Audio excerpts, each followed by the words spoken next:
Shri Sai Satcharitra in Marathi by late Govind Raghunath Dabholkar. Translation in English by late Zareen. Adhyay 20, OV 12.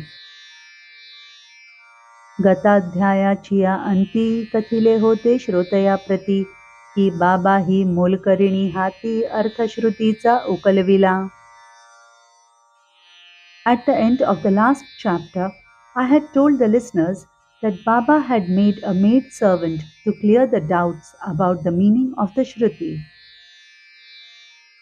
Ishavasya भावार्थ बोधिनी आरंभिली होती गणुदासांनी आशंका उपजताच सद्गुरु चरणी घातली नेवनी शिर्डीस.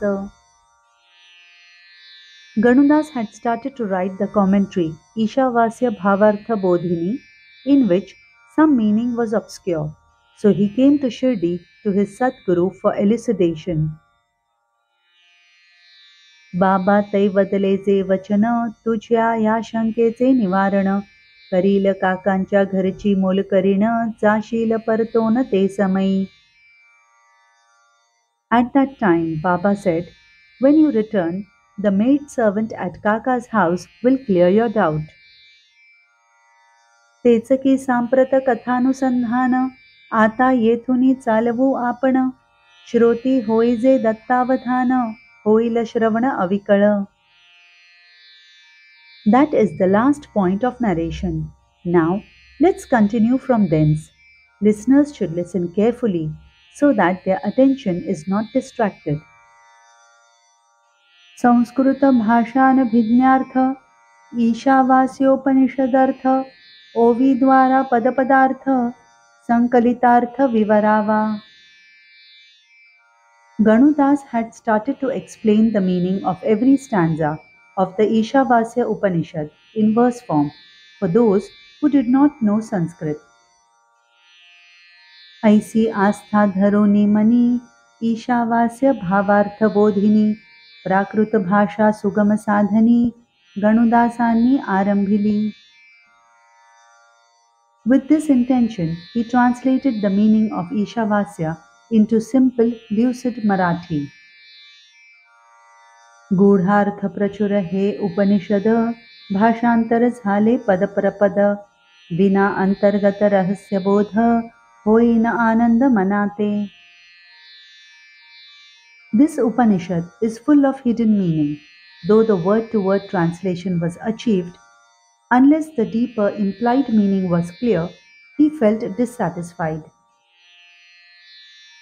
चहु वेदाचे जे सार तेच उपनिषदाचे भांडार हरिगुरु कृपा नसली यावर अति दुस्तर गाठावया.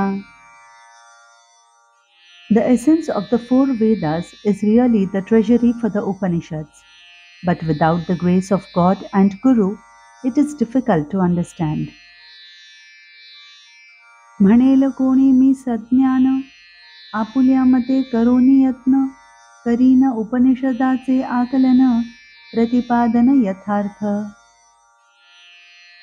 One may say that I am learned and I will try on my own to understand the Upanishads and explain the meaning exactly.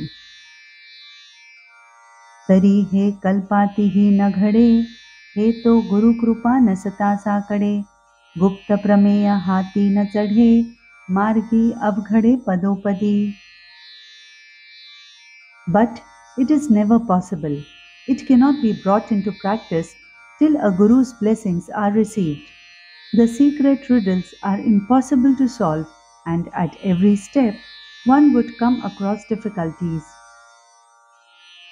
तेच जो गुरुपदी जडे तया नाही अणुमात्र साकडे तयाचिया दृष्टी पुढे आपोआप उघडे गूढार्थ.